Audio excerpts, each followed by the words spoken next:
झट्ट हेर्दा लाग्छ कुनै महान कलाकारले विशाल क्यानभासमा शरद ऋतुका रङहरू बिस्तारै पोख्दै गएका हुन् जस्तो। तर होइन, यो त प्रकृतिले आफै बनाएको चित्र हो। हरेक ऋतुमा प्रकृतिले आफैलाई बेग्ला बेग्लै स्वरूपमा श्रृङ्गार्छ र घुमन्ते डुलन्तेहरूलाई एउटा छुट्टै बेग्लै आनन्दको अनुभूति गराउँछ। हरेक शरद ऋतुमा यसरी रङ्गी बिरङ्गी भएर हावाको चालसँगै ताल मिलाउँदै पर्यटकहरूलाई आकर्षित गर्ने कोरियाको प्रख्यात गन्तव्यहरूमा वादमसुप पनि एक पर्ने गर्छ। आजको हाम्रो यात्रा वादमसुपसम्मको रहनेछ। भिडियोलाई अन्तिमसम्म हेरेर रचनात्मक प्रतिक्रिया गर्नुहोला।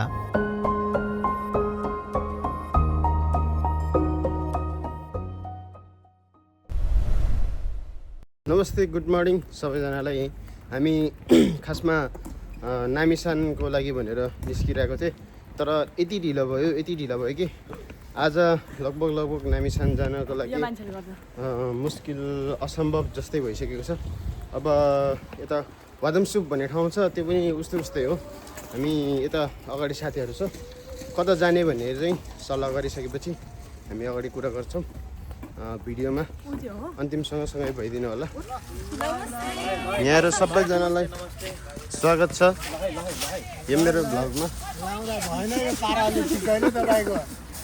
लास्टै ढिलो भयो। नमस्ते नमस्ते नमस्ते। ल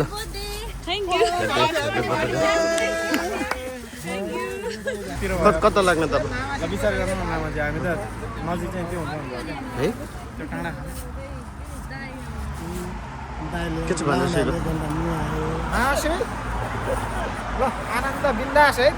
नुहाउँदा त भेट हुने हो, कुरो त त्यहाँ आउँदाखेरि मामा अब त्यहाँ नुहाउँदा दुईजना त बचेनन्। हामीलाई केही भनेन कि सरले यो प्लानिङको बारेमा? निकाल्नै पर्दैन। अब तपाईँ सँगसँगै बस्नुहुन्छ। के छ यसमा तपाईँको विचार? हजुर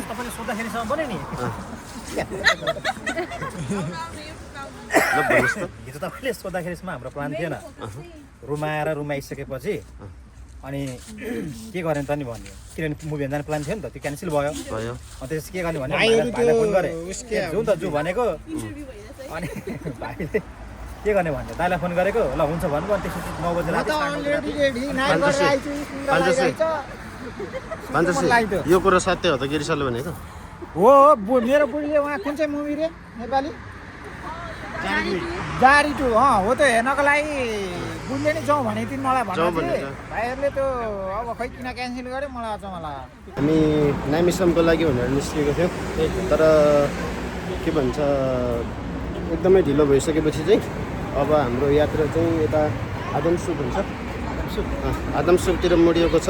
अनि आदमसुपमा चाहिँ हामी धेरैजना छौँ। उता हाम्रो गिरी सर हुनुहुन्छ है, अनि हाम्रो कार्की भान्जा राणाजी, हामी धेरैजना जोडिनु भएको छ।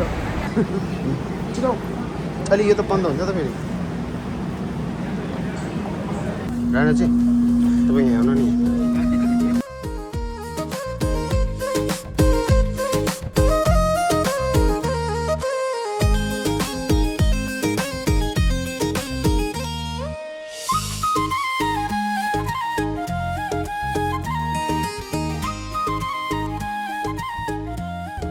तिनवटा ट्याक्सी मगाएको थिएँ, तर हामी मान्छे अलिक कम भएको जस्तो भएर यो ट्याक्सीमा चाहिँ हामी दुईजना मात्रै आएको छौँ। अहिले कस्तो लागिरहेछ हजुरलाई?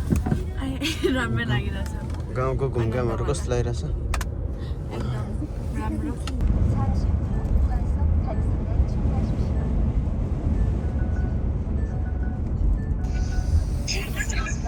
हेलो, कता हो? उर्ल्यौ यो लाइनमा क्या, लाइन बस्ने ठाउँ छ नि एउटा, हेर त। होइन यो लाइनमा क्या ट्राफिकहरू जस्तो छ नि त त्यहाँतिर क्या। कता पुग्यो त यार? टिकट छैन। के भन्ने यति टाढेर दिमाग खराब हुन्छ नि त। हजुर त्यहीँ माथि पुऱ्याएछ क्या,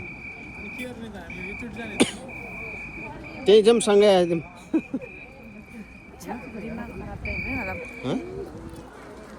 यत्रो टाढा आएर के भयो चाहिँ अब के चाहिँ घुम्यो त खोइ त्यही ट्रेनभित्र ट्याक्सीभित्र अनि बसभित्र घुमेकै छैन त्यही अनङ हँसै हो आम्माम हँसियो खै त कता भयो पानी खानुहुन्छ चिप्स खानु मन लाग्छ खोइ कपाल देखाउनु न बसेर अब हेर्नुहोस् है कुनैको चाहिँ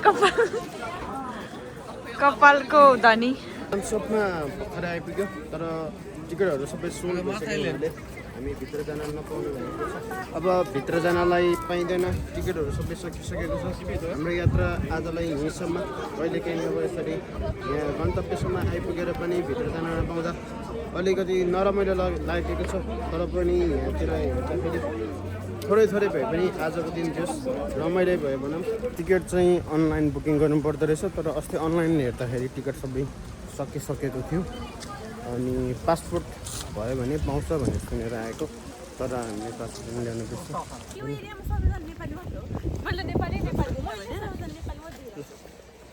कस्तो लागिरहेछ